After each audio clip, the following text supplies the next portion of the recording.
చెరువు అండి ఇది. అప్పట్లో ఇది ఏ చెరువు అండి ఇది?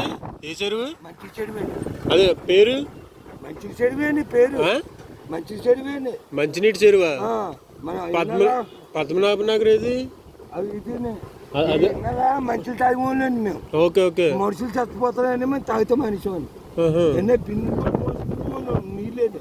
అవును. తర్వాత అప్పట్లో ఏదో మధ్యలో కట్టబోయారు ఆఫీసర్, అది మధ్యలో ఒక విగ్రహం ఏదో కట్టబోయారు, అది శుద్ధి చేసి రూమేనది అది కాదండి. అదేది అవి కుర్రలు కాదు కాదు అది అది ఒప్పుడు అలా కట్టు అలా. అందులో మిషనరీ ఉందా? లేదా? ఇది మంచి చెరువు బాబు. ఇప్పుడు దీని పేరు లేదా?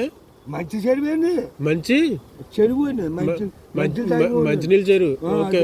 ఇది పద్మనాభ నగర్ అవతల. Okay okay. ఓకే అండి. బెల్లం అండి. అబ్బా. చెరువు మనుషులు చేస్తున్నారు.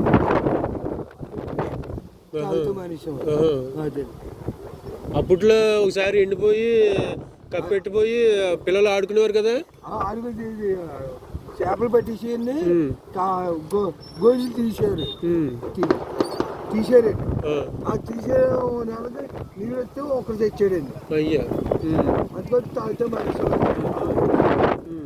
ప్రస్తుతం అయితే ఇది అదే ప్రస్తుతం అయితే నీళ్ళతో ఉంది, పర్వాలేదు. ఒక్కరైతే గురిగారు మనుషులు చేస్తారు మనిషి. అదే. సరే అండి. ఇది పద్మనాభ నగర్ కదా. ఓకే అండి. ఓకే అండి. అది ఫ్రెండ్స్ దీని హిస్టరీ. అప్పట్లో ఈ చెరువు గట్లు పెద్దగా ఉండి కాదు, కొద్దిగా డెవలప్ అయింది. చుట్టూరు గట్టు కట్టారు, పర్వాలేదండి. ఇప్పుడు మంచినీళ్ళు కొద్దిగా నీళ్ళు ఉన్నాయి.